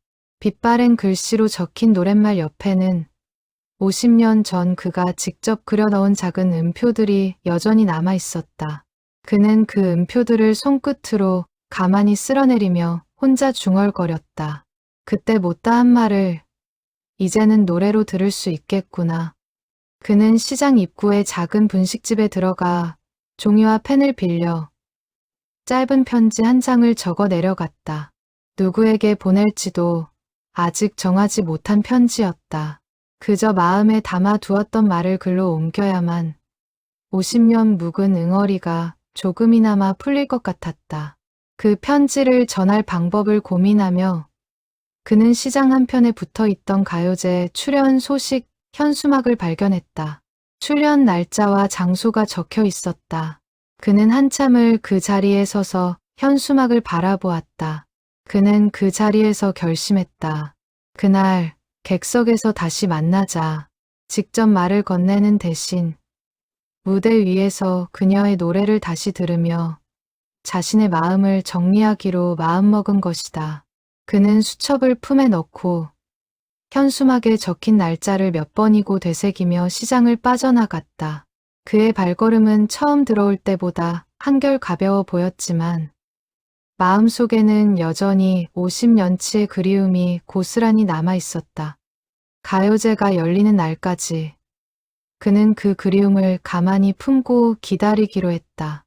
가요제가 보름 앞으로 다가오면서 시장 뒤편 공터는 매일 저녁 작은 무대로 바뀌었다. 태호가 빌려온 스피커 하나와 의자 몇 개가 전부인 자리였지만 네 사람에게는 그 어떤 화려한 공연장보다 소중한 연습실이었다. 박정자는 도마와 칼로 박자를 맞추는 연습을 거듭했고 윤덕희는 국자를 흔드는 손동작에 맞춰 추임새 넣는 타이밍을 몇 번이고 고쳤다. 김말수는 손뼉 박자를 잡아주는 역할이었는데 유난히 힘이 들어간 손짓을 보이다가도 가끔씩 가슴을 쓸어내리는 모습을 보였다. 그때마다 그녀는 괜찮아. 신경 쓰지 마 하고 웃어 넘겼지만 친구들의 눈에는 그 웃음이 예전과 조금 다르게 느껴졌다. 오순자는 노래에 호흡을 다잡는데 가장 많은 시간을 쏟았다. 50년의 시간이 흘렀어도 한 소절 한 소절마다 옛 기억이 자연스럽게 묻어났다. 그녀는 매일 같은 구절에서 같은 자리에서 목이 메었다. 그것이 슬픔인지 그리움인지 그녀 자신도 분명히 설명할 수 없었다. 연습이 끝나면 그녀는 늘 잠시 눈을 감고 숨을 고르는 시간을 가졌다.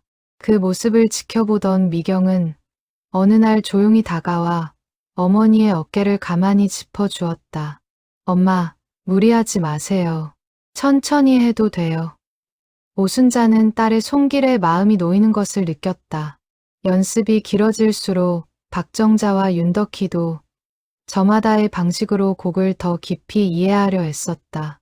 박정자는 집에서도 도마 소리를 흥얼거리며 박자를 외웠고 윤덕희는 가사를 손바닥에 적어가며 추임새 타이밍을 익혔다. 두 사람 모두 평생 무대라는 것을 제대로 서본 적이 없었지만 친구의 50년 된 꿈을 위해서라면 무엇이든 해내고 싶다는 마음이었다. 어느 날 박정자가 문득 말했다. 우리가 잘하면 순자 노래가 더 빛나는 거잖아. 그러니 우리도 진짜 잘해야 해. 그 말에 윤덕희도 힘차게 고개를 끄덕였다. 미경은 이제 거의 매일 시장에 들렀다. 가게 일을 마친 뒤 늦은 시간까지 연습을 지켜보고 어머니의 무대 의상에 어울리는 색감을 함께 고민했다. 처음에는 어색하게 곁을 지키던 것도 어느새 누구보다 적극적으로 의견을 내는 사람이 되어 있었다. 그녀는 태호와도 자연스럽게 가까워졌다. 두 사람은 촬영 구도와 조명 위치를 두고 머리를 맞대며 의견을 나누었다. 태호는 미경에게 채널 초기 영상들을 보여주며 웃었다. 이모, 그때는 저도 이렇게까지 될 줄 몰랐어요. 미경은 화면 속 어머니의 웃는 얼굴을 가만히 들여다보며 작게 웃었다. 그러던 어느 밤, 늦게까지 이어진 연습을 마치고 정리를 하던 중 김말순이 갑자기 가슴을 움켜쥐며 자리에 주저앉았다. 박정자가 놀라 소리쳤다. 말순아. 윤덕희도 달려와 그녀를 부축했다. 김말순의 얼굴이 새파랗게 질려 있었다. 태호가 황급히 119를 불렀고 구급차가 도착할 때까지 시장 사람들이 하나둘 모여들어 발을 동동 굴렀다. 오순자는 친구의 손을 꼭 붙잡은 채 차마 입을 떼지 못했다. 그녀의 머릿속에는 단 하나의 생각만이 맴돌았다. 제발 아무 일 없게 해주세요. 병원에서는 다행히 큰 이상은 아니라는 진단이 나왔다. 과로로 인한 일시적인 부정맥이었고 며칠 안정을 취하면 괜찮아질 것이라 했다. 그러나 의사는 김말순에게 무리한 활동을 자제하라고 단단히 당부했다. 병상에 누운 김말순은 친구들의 얼굴을 보자마자 손사래를 쳤다. 이러다 가요제 못 나가는 거 아니야? 큰일이네. 박정자는 그 말을 듣고 어이없다는 듯 눈물 섞인 웃음을 터뜨렸다. 이 사람아, 지금 그게 걱정이야? 몸이 먼저지. 그러나 김말순의 표정에서는 진심으로 무대를 놓치고 싶지 않은 마음이 비쳤다. 태호는 할머니의 손을 잡고 한동안 말을 잇지 못했다. 그는 채널을 시작한 것이 할머니에게 부담을 준 것은 아닌지 스스로를 자책했다. 할머니, 무대 안 나가도 돼요. 건강이 먼저예요. 김말순은 손자의 머리를 쓰다듬으며 고개를 저었다. 아니야, 태호야. 내가 시작한 일 덕분에 우리가 이렇게 다시 웃을 수 있었던 거야. 할미는 그거면 충분히 행복했어. 무대는 갈 수 있으면 가고 못 가면 못 가는 거지. 그 담담한 말에 병실 안 모두가 눈물을 글썽였다. 며칠 뒤 김말순은 예상보다 빠르게 기력을 회복했다. 무리하지 않는 선에서 연습에 다시 참여할 수 있게 되었지만 친구들은 전보다 훨씬 조심스럽게 그녀를 살폈다. 박정자는 박자 맞추는 역할을 일부 나누어 가져갔고 윤덕희는 틈틈이 김말순의 안색을 확인했다. 오순자는 연습 중간중간 휴식 시간을 늘리자고 먼저 제안했다. 네 사람 사이에는 예전보다 더 단단한 무언가가 자리 잡았다. 함께 늙어가는 사람들끼리만 나눌 수 있는 말로는 다 설명할 수 없는 믿음이었다. 가요제를 이틀 앞둔 밤, 미경은 처음으로 어머니에게 먼저 말을 건넸다. 엄마, 저도 그날 객석에서 볼게요. 제일 앞자리에서요. 오순자는 딸의 얼굴을 가만히 바라보다 고개를 끄덕였다. 말은 짧았지만 그 안에 담긴 마음은 누구보다 깊었다. 미경은 회사에 휴가를 내겠다고 했다. 가게 일도 동생에게 부탁해 두었다고 했다. 오순자는 그제야 비로소 50년 동안 가슴에 묻어두었던 무대를 다시 설 준비가 되었다는 것을 실감했다. 그날 밤, 시장은 평소보다 조용했다. 좌판들은 일찍 문을 닫았고 골목 끝 공터에만 작은 불빛이 남아 있었다. 네 사람은 마지막 연습을 끝내고 둥글게 모여 앉았다. 누구도 먼저 입을 열지 않았지만 그들 사이를 흐르는 침묵은 어색하지 않았다. 박정자가 먼저 손을 내밀었고 윤덕희와 김말순, 오순자가 차례로 그 손 위에 자신의 손을 얹었다. 30년을 함께 온 손들이었다. 윤덕희가 작게 중얼거렸다. 내일 모레 다들 무사히 잘해보자. 네 사람은 서로의 손을 꼭 쥔 채 가을 밤하늘 아래서 오랫동안 그 자리를 지켰다. 한편 한경수도 그 보름 동안 가만히 있지 않았다. 그는 매일 밤 서재에 앉아 50년 전 순자가 부르던 노래의 악보를 다시 펼쳐보았다. 손끝으로 음표를 짚어가며 그 시절의 멜로디를 되짚는 시간이었다. 그는 한때 후배 작곡가에게 부탁해 그 노래를 새롭게 편곡해 두기도 했다. 혹시라도 그녀가 무대에서 그 곡을 부를 일이 생긴다면 더 풍성한 반주로 들려주고 싶었기 때문이다. 그는 편곡한 악보를 가요제 관계자에게 조용히 전달하며 자신의 이름은 밝히지 않았다. 그저 오래전 인연이 있는 사람이라고만 짧게 적어 두었다. 가요제를 일주일 앞두고 윤덕희는 늦은 밤 혼자 좌판을 정리하다 문득 옛 생각에 잠겼다. 30년 전 막 시장에 들어와 자리를 잡았을 때 가장 먼저 손을 내밀어 준 사람이 김말순이었다. 그날의 기억이 떠오르자 그녀는 코끝이 찡해졌다. 다음 날 아침 그녀는 평소보다 조금 더 일찍 나와 김말순의 좌판 정리를 거들었다. 김말순이 의아한 눈으로 묻자 윤덕희는 멋쩍게 웃으며 답했다. 그냥 갑자기 옛날 생각이 나서. 두 사람은 별다른 말 없이 함께 채소를 다듬으며 아침 햇살을 맞았다. 연습이 거듭될수록 노래의 합도 단단해졌다. 박정자의 도마 소리는 점점 정교한 박자를 만들어냈고 윤덕희의 추임새는 절묘한 순간마다 터져나왔다. 김말순의 손뼉 소리는 다소 힘을 줄였지만 오히려 더 안정적인 리듬을 만들었다. 그리고 그 모든 소리 위에 오순자의 목소리가 얹히는 순간 네 사람의 합주는 비로소 완성되었다. 태호는 그 장면을 영상에 담을 때마다 마음이 뜨거워졌다. 그는 마지막 합주 영상을 편집하며 자막을 적어 넣었다. 30년의 우정이 만든 무대. 이제 전국으로 갑니다. 그는 그 영상을 가요제 당일 공개하기로 마음먹고 미리 채널에 예고편처럼 짧게 올려두었다. 이튿날 새벽, 시장 사람들은 평소와 다름없이 하나둘 셔터를 올렸다. 그러나 그날의 공기는 어딘가 달랐다. 출발 시간이 다가올수록 네 사람의 가슴은 두근거림과 긴장으로 가득 찼다. 오순자는 좌판 한 구석에 챙겨둔 무대복을 다시 한번 손으로 매만졌다. 내일이면 50년 만에 다시 그 무대 위에 서게 될 것이었다. 가요제가 열리는 날, 시장 사람들은 동이 트기도 전부터 분주했다.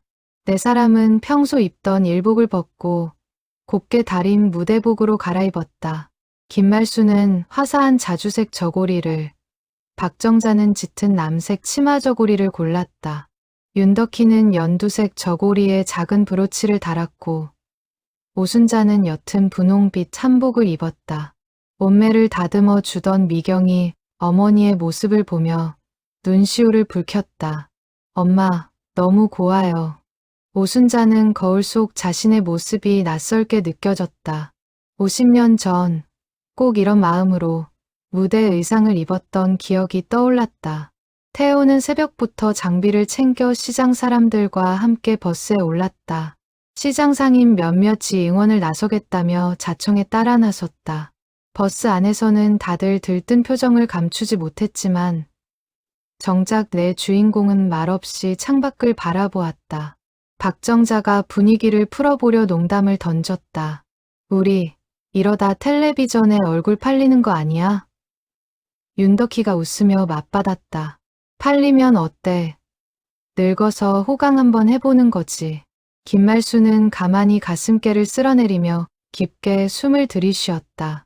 오순자는 창밖으로 지나가는 풍경을 보며 50년 전 처음 무대에 서던 날을 떠올렸다. 버스가 고속도로에 오르자 창밖 풍경은 점점 낯선 도시로 바뀌어 갔다. 시장 상인들은 휴대폰으로 응원 메시지를 찍어 단체 대화방에 올리느라 분주했다. 김말순의 옆자리에 앉은 미경은 어머니 대신 그녀의 손을 꼭 잡아주었다. 할머니, 오늘 너무 무리하지 마세요. 미경이 그 한마디에 김말순은 손녀처럼 여기던 그녀의 마음 씀씀이가 고마워 환하게 웃었다. 버스 안 라디오에서는 우연히 옛가요 한 곡이 흘러나왔고 오순자는 그 멜로디에 잠시 눈을 감고 마음을 가다듬었다. 행사장에 도착하자 거대한 규모에 모두 압도되었다. 화려한 조명과 수많은 스태프들, 끊임없이 오가는 출연자들 사이에서 네 사람은 잠시 길을 잃은 듯한 표정을 지었다. 대기실로 안내받아 들어서자 다른 출연자들의 화려한 무대복과 능숙한 분위기에 더욱 위축되는 기분이었다. 박정자가 작게 속삭였다. 우리만 너무 시골 할매 같지 않아? 윤덕희가 손을 꼭 잡으며 답했다. 괜찮아. 우리는 우리 식대로 하면 되는 거야. 그 말에 다들 마음이 한결 가벼워졌다. 대기실 한쪽에서 순서를 기다리는 동안 미경은 어머니 곁을 떠나지 않았다. 그녀는 어머니의 손을 꼭 잡고 작은 목소리로 말했다. 엄마, 떨려도 괜찮아요. 그냥 저번처럼만 하면 돼요. 오순자는 딸의 손에서 전해지는 온기의 마음이 조금씩 가라앉는 것을 느꼈다. 태호는 무대 동선을 마지막으로 점검하며 카메라 위치를 살폈다. 그는 할머니들의 순서가 다가올수록 손에 땀이 차는 것을 느꼈다. 그는 속으로 되뇌었다. 잘 될 거야. 분명히 잘 될 거야. 대기실 구석 의자에 나란히 앉은 네 사람은 한참을 말없이 손을 맞잡고 있었다. 옆자리에서는 젊은 출연자들이 화려한 발성 연습을 하고 있었지만 그들의 귀에는 잘 들리지 않았다. 박정자가 문득 떨리는 목소리로 말했다. 나 이렇게 큰 무대는 처음이라 다리가 다 후들거려. 김말순이 그녀의 손을 토닥이며 답했다. 나도 그래. 근데 이상하게 너희들이랑 같이 있으니 무섭지가 않아. 윤덕희도 고개를 끄덕였다. 30년을 같이 늙었는데 이런 날 같이 서는 게 어디 쉬운 일이야. 이것만으로도 우린 이미 다 해낸 거야. 오순자는 친구들의 말을 들으며 가슴이 뭉클해졌다.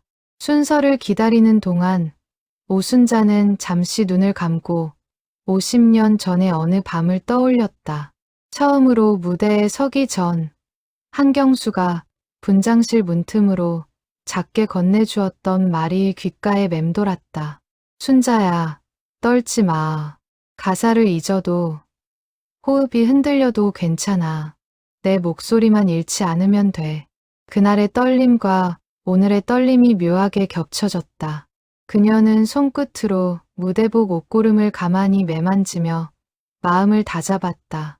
객석에서는 이미 행사가 시작되어 다양한 무대가 이어지고 있었다. 미경은 짧게 자리를 비워 객석 맨 앞줄 좋은 자리를 확보해 두었다. 그녀는 휴대폰을 꼭 쥔 채 어머니의 순서를 기다렸다. 그러던 중 객석 뒤편에서 한 노년의 신사가 천천히 걸어와 한쪽 구석 자리에 조용히 앉는 것이 보였다. 정갈한 양복을 입고 낡은 수첩을 손에 쥔 그는 다른 관객들과는 사뭇 다른 무거운 표정을 하고 있었다. 그는 한경수였다. 그는 무대 순서표를 몇 번이고 확인하며 시선을 무대 쪽으로 고정한 채 좀처럼 움직이지 않았다. 그는 객석에 앉은 뒤로 줄곧 무릎 위에 올려둔 수첩의 표지를 손끝으로 매만지고 있었다.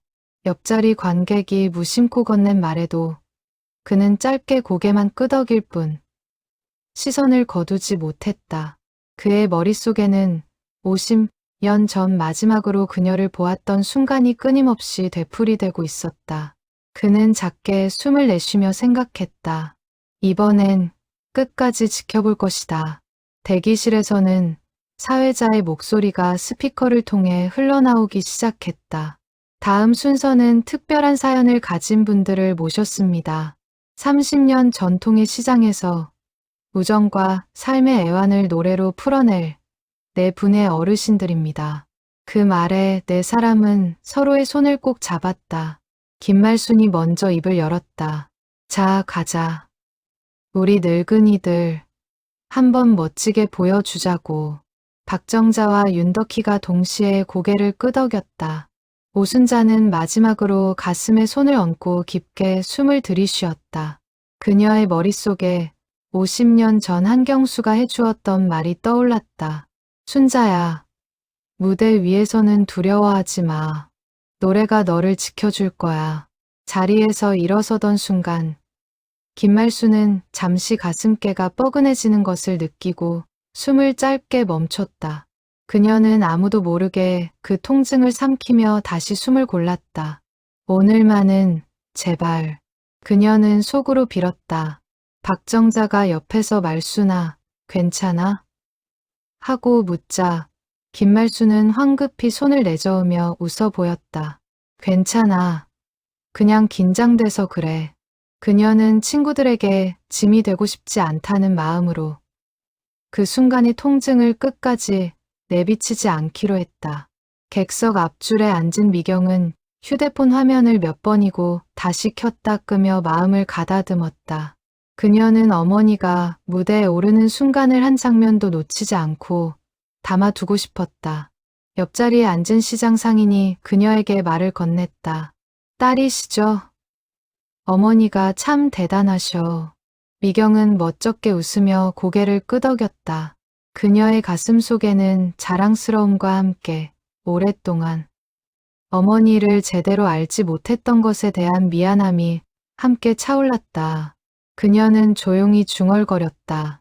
엄마, 오늘은 제가 끝까지 지켜볼게요. 무대 옆 통로에서 대기하는 동안 스태프가 다가와 순서를 안내했다. 준비되셨죠? 곧 들어가십니다. 네 사람은 서로의 얼굴을 바라보며 옅게 웃었다. 박정자가 마지막으로 한마디를 던졌다. 이왕 이렇게 된 거, 우리 인생에서 가장 큰 무대 한번 즐겨보자고. 윤덕희는 눈을 질끈 감았다가 다시 떴다. 김말수는 가슴을 다시 한번 쓸어내리며 애써 웃음을 지어 보였다. 오순자는 친구들의 손을 차례로 꼭 쥐었다. 조명이 서서히 어두워지고 사회자의 목소리가 그들의 이름을 부르기 시작했다.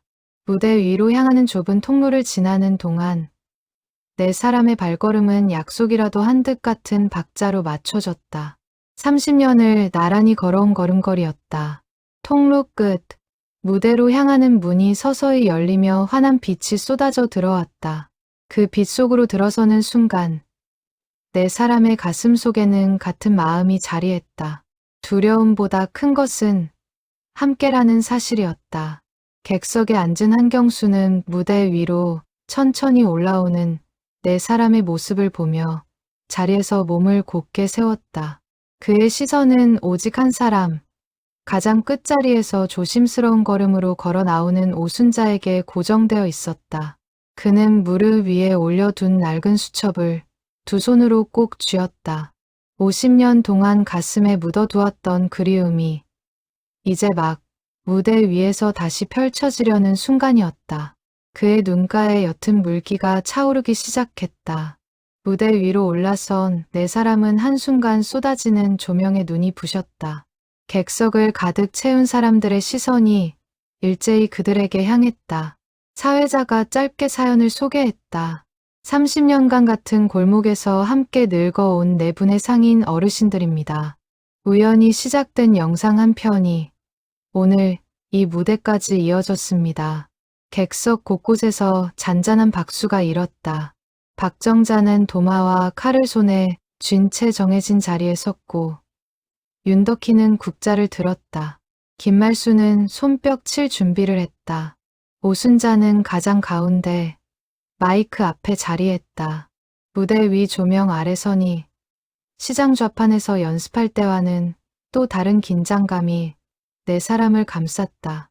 박정자는 도마를 쥔 손에 땀이 차오르는 것을 느꼈지만 옆에 선 친구들의 숨소리에 맞춰 마음을 가라앉혔다. 윤덕희는 국자를 살짝 들어 보이며 오순자에게 작게 눈짓을 보냈다. 준비가 되었다는 신호였다. 김말순도 손뼉을 칠 자세를 잡으며 깊게 숨을 들이쉬었다. 네 사람의 시선이 잠시 마주쳤다. 그 짧은 순간 서로에게 전하는 무언의 응원이 오갔다. 전주가 흐르기 시작했다. 한경수가 보내둔 편곡이었다. 익숙하면서도 새로운 선율이 장내에 퍼져나갔다. 오순자는 그 멜로디를 듣는 순간 가슴이 철렁 내려앉았다. 분명히 그녀가 알던 그 곡이었다. 50년 전 누군가가 그녀에게 처음 가르쳐준 노래. 그러나 한 번도 무대에서 완성하지 못했던 노래였다. 그녀는 잠시 흔들리는 마음을 다잡으며 마이크를 가까이 끌어당겼다. 누가 이 곡을 보냈는지는 알 수 없었지만 그녀는 직감적으로 깨달았다. 그 사람이 어딘가에서 이 순간을 지켜보고 있다는 것을. 박정자의 도마 소리가 경쾌하게 박자를 열었다. 윤덕희의 국자가 흔들리며 추임새를 더했다. 김말순의 손뼉이 그 위에 얹히며 무대 전체에 활기를 불어넣었다. 그리고 오순자가 입을 열었다. 첫 음이 흘러나오는 순간 장내는 순식간에 조용해졌다. 그녀의 목소리는 단순한 노래가 아니었다. 50년의 기다림과 그리움, 인내와 사랑이 한 음 한 음에 고스란히 얹혀 있었다. 가사 한 줄마다 그녀가 살아온 세월이 묻어났다. 노래가 흘러가는 동안 오순자의 머릿속에는 짧은 순간들이 스쳐갔다.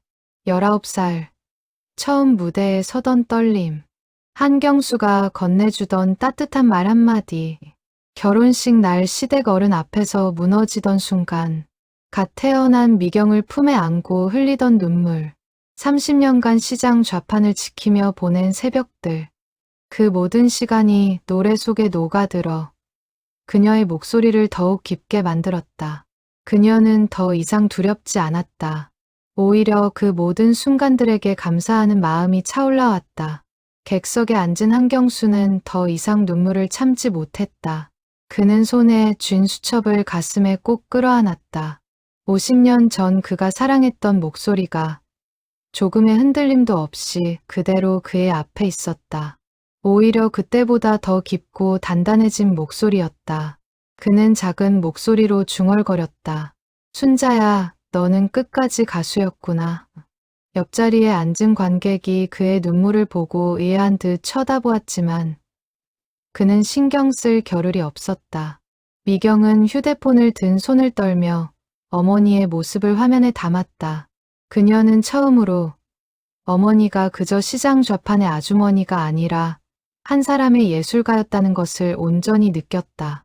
어린 시절 학예회 무대에서 혼자 객석을 둘러보던 그 마음이 이제는 완전히 다른 의미로 다가왔다. 그녀는 눈물을 닦으며 마음속으로 되뇌었다. 엄마, 늦었지만 이제라도 제대로 봐요. 노래의 절정 부분에서 오순자의 목소리가 한층 더 높아졌다.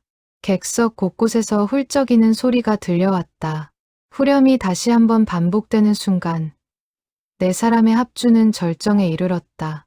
박정자의 도마 소리, 윤덕희의 추임새, 김말순의 손뼉, 그리고 오순자의 목소리가 하나로 어우러졌다. 30년의 우정과 50년의 그리움이 함께 무대 위에서 만개했다. 마지막 음이 길게 울려 퍼지며 노래가 끝나자 장례는 잠시 정적에 잠겼다. 그리고 곧 우레와 같은 박수와 함성이 터져 나왔다. 몇몇 관객은 자리에서 일어나 기립박수를 보냈다. 네 사람은 서로를 끌어안으며 눈물과 웃음을 동시에 터뜨렸다. 김말수는 가슴에 손을 얹은 채 깊게 숨을 몰아쉬었지만 그 어느 때보다 환한 얼굴이었다. 사회자가 다가와 마이크를 건넸다. 정말 감동적인 무대였습니다. 마지막으로 한 말씀 부탁드려도 될까요?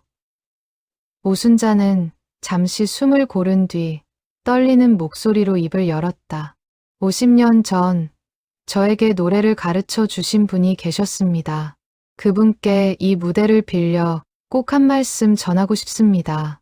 늦었지만 약속을 지켰습니다. 그 말이 끝나자 객석 한쪽에서 한경수가 천천히 자리에서 일어섰다. 그는 떨리는 손으로 낡은 수첩을 머리 위로 들어 보였다. 조명이 그를 향해 비추자 오순자는 무대 위에서 그 모습을 발견하고 그대로 숨이 멎는 듯했다. 50년의 시간이 한순간에 무너져 내렸다. 그녀는 마이크를 떨리는 손으로 움켜쥔 채 객석을 향해 작게 말했다. 경수 씨 장내에 있던 사람들은 무슨 사연인지 정확히 알지 못했지만 그 짧은 한마디에 담긴 깊은 무게를 느끼고 다시 한번 뜨거운 박수를 보냈다. 사회자는 순간의 분위기를 읽고 한경수에게 무대 위로 올라와 줄 것을 청했다. 그는 잠시 머뭇거리다 천천히 통로를 따라 걸어 나왔다. 객석의 시선이 일제히 그를 따라갔다. 무대 가까이 다가선 한경수는 오순자 앞에 멈춰서서 한참을 말없이 바라보았다. 50년이라는 시간이 두 사람 사이에 가득 차 있었지만 누구도 그 시간을 먼저 깨려 하지 않았다. 마침내 한경수가 입을 열었다. 늦게 와서 미안합니다. 오순자는 고개를 저으며 눈물을 흘렸다. 아니에요. 와 주셔서 정말 고맙습니다. 무대 위에 선 두 사람을 비추는 조명 아래 객석은 잠시 숨을 죽인 듯 고요해졌다. 누군가 작게 휴대폰 카메라 셔터를 누르는 소리만이 정적을 채웠다. 오순자는 한경수의 얼굴에 새겨진 세월의 흔적을 가만히 바라보며 50년이라는 시간이 두 사람 모두에게 똑같이 흘렀다는 사실을 새삼 느꼈다. 그러나 그 세월 속에서도 변하지 않은 것이 있다면 서로를 향한 마음의 온기였다. 박정자와 윤덕희, 김말수는 그 모습을 지켜보며 함께 눈물을 흘렸다. 셋은 오순자가 50년 동안 가슴에 담아두었던 이야기의 무게를 이제야 비로소 온전히 이해하는 듯했다. 박정자가 작게 속삭였다. 저 사람이구나. 순자가 말하던 그 사람. 윤덕희도 고개를 끄덕이며 손수건으로 눈가를 닦았다. 객석에서는 두 사람의 재회를 지켜보며 곳곳에서 훌쩍이는 소리가 이어졌다. 사회자도 잠시 말을 잇지 못한 채 손수건을 꺼내 눈가를 눌렀다. 미경은 자리에서 일어나 무대 가까이 다가갔다. 그녀는 어머니와 한경수, 그리고 함께 살아온 세 친구들의 모습을 한 화면에 담으며 말없이 눈물을 흘렸다. 그녀의 손끝이 떨려 영상이 흔들렸지만 멈추지 않았다. 그녀는 처음으로 어머니의 인생 전체를 한눈에 보는 듯한 기분이었다. 시장 좌판의 아주머니, 떡과 과일을 팔던 손, 그리고 50년 전 무대 위에서 노래하던 한 사람의 꿈까지 모든 것이 하나로 이어져 있었다. 한경수는 떨리는 목소리로 객석을 향해 짧게 말을 이었다. 저는 50년 전 이분의 노래를 처음 들었던 사람입니다. 그날 이후로 이렇게 다시 그 목소리를 들을 수 있는 날을 기다려왔습니다. 그는 손에 쥔 낡은 수첩을 오순자에게 건넸다. 이건 그때 당신이 남기고 간 약속이었습니다. 오늘 그 약속이 이루어졌네요. 오순자는 수첩을 받아들고 떨리는 손으로 표지를 쓸어 보았다. 빛바랜 글씨가 그 안에 여전히 또렷하게 남아 있었다. 장내 아나운서가 분위기를 정리하며 다음 순서를 예고했지만 객석의 박수는 한동안 그치지 않았다. 태호는 무대 한쪽에서 카메라를 든 채 눈물을 글썽였다. 그는 처음 영상을 올렸을 때만 해도 이런 순간이 오리라고는 상상조차 하지 못했다. 그는 작게 중얼거렸다. 할머니, 우리가 정말 큰일을 해냈어요. 김말수는 손자의 어깨를 가만히 두드리며 환하게 웃었다. 그녀의 가슴께 통증도 그 순간만큼은 완전히 잊혀 있었다. 가요제가 끝난 다음 날 아침, 태호의 채널은 또 한 번 들썩였다. 무대 영상이 빠르게 퍼져나갔고 조회수는 시간마다 갱신을 거듭했다. 사람들은 영상 속 오순자의 목소리와 한경수의 등장 장면에 깊은 감동을 표하며 댓글을 남겼다. 이런 사연이 진짜 있었다니 눈물이 멈추지 않는다. 시장 할머니들의 우정이 너무 따뜻하다는 글들이 줄을 이었다. 태호는 댓글을 하나하나 읽으며 자신이 처음 카메라를 들었던 그날을 떠올렸다. 그는 그저 등록금을 벌어보려던 작은 시작이 이렇게 많은 사람들의 마음을 움직일 줄은 몰랐다. 방송국 몇 곳에서도 그날의 무대 영상을 짧게 소개하며 시장 할머니들의 사연을 다루고 싶다는 연락이 잇따랐다.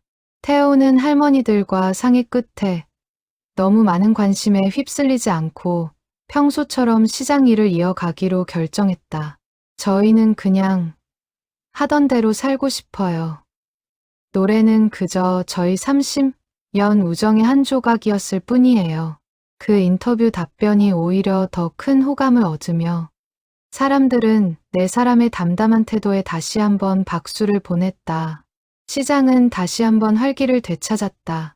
사람들은 직접 네 사람의 좌판을 찾아와 응원을 건넸고 일부는 그날의 무대 이야기를 듣고 싶어 일부러 먼 길을 찾아오기도 했다. 박정자의 생선 좌판과 윤덕희의 반찬 가게에도 손님이 부쩍 늘었다. 김말수는 병원에서 정기적인 검진을 받기로 했고 친구들은 번갈아 가며 그녀의 건강을 살폈다. 예전보다 일은 줄었지만 마음은 오히려 더 풍요로워졌다. 네 사람은 여전히 같은 골목, 같은 자리를 지키며 하루를 시작했다. 검진 결과는 다행히 큰 걱정할 일이 아니었다.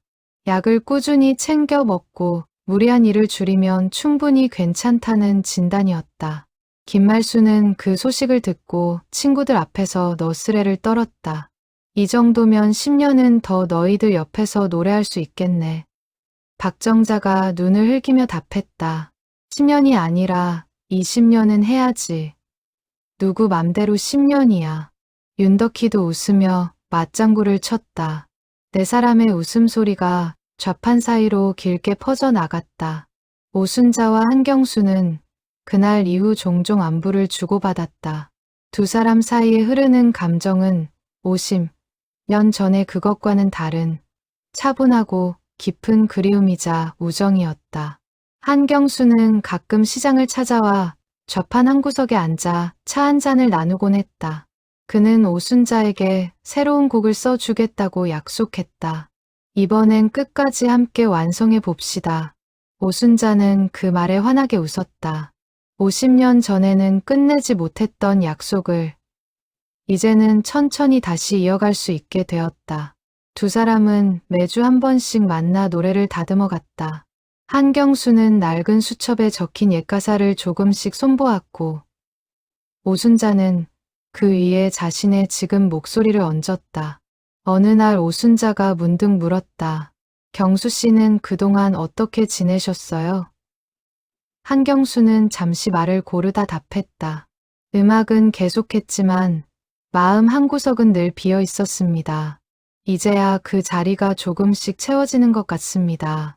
두 사람은 서로의 빈자리를 굳이 채우려 하지 않고 그저 곁에 머무는 것만으로도 충분하다는 것을 알아가고 있었다. 미경은 그날 이후 주말마다 빠짐없이 시장을 찾았다.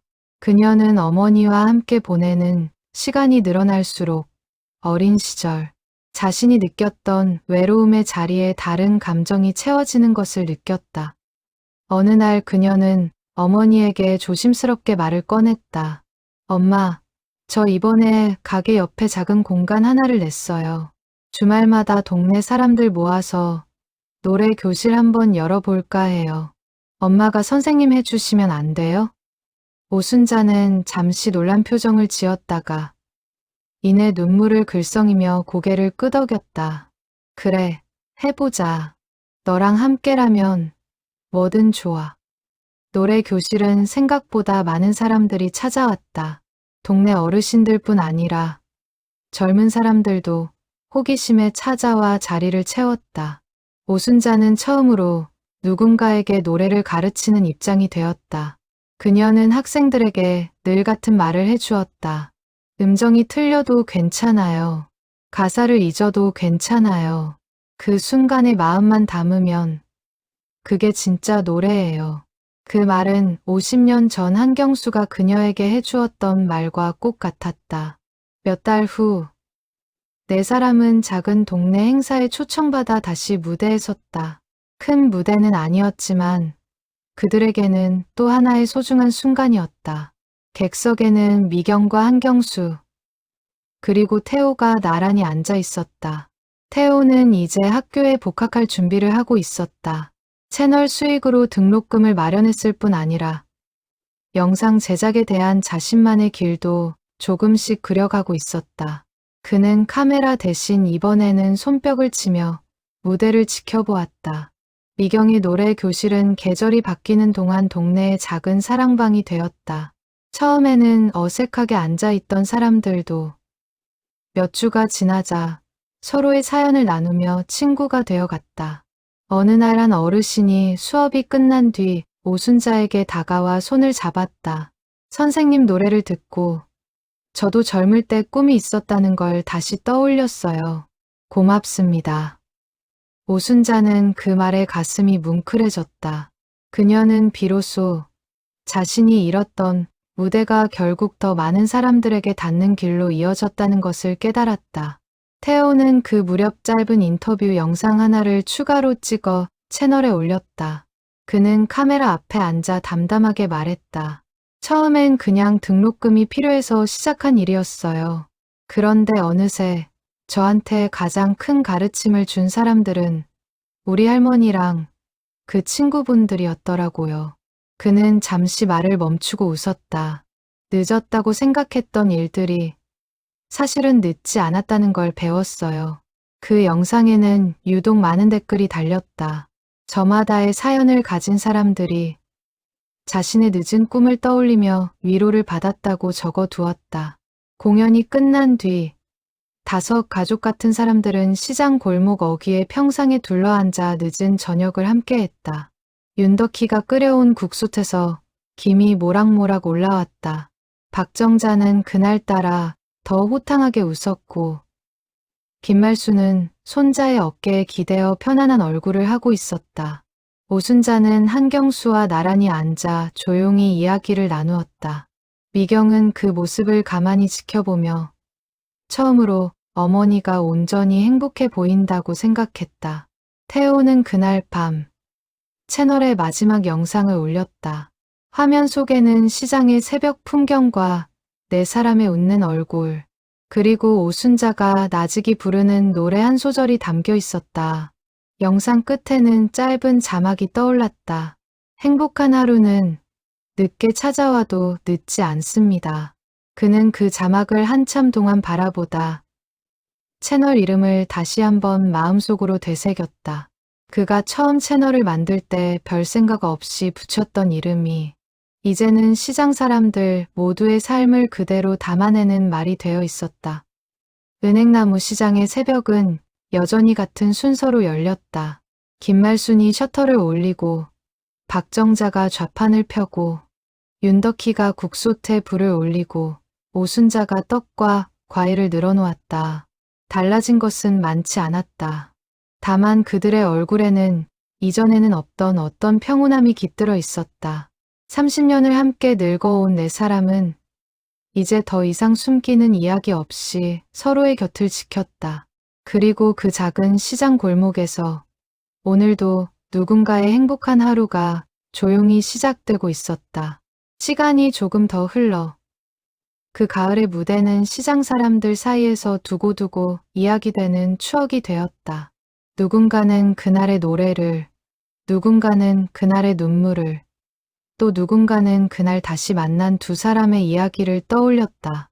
그러나 모두가 공통적으로 떠올리는 한 가지는 결코 늦은 때는 없다는 사실이었다. 50년을 돌아온 노래도, 끝내 못다한 효도도, 멀어졌던 모녀의 마음도 결국은 다시 이어질 수 있었다. 그 작은 시장 골목에서 시작된 이야기는 그렇게 많은 사람들의 가슴 속에 작은 위로로 남았다.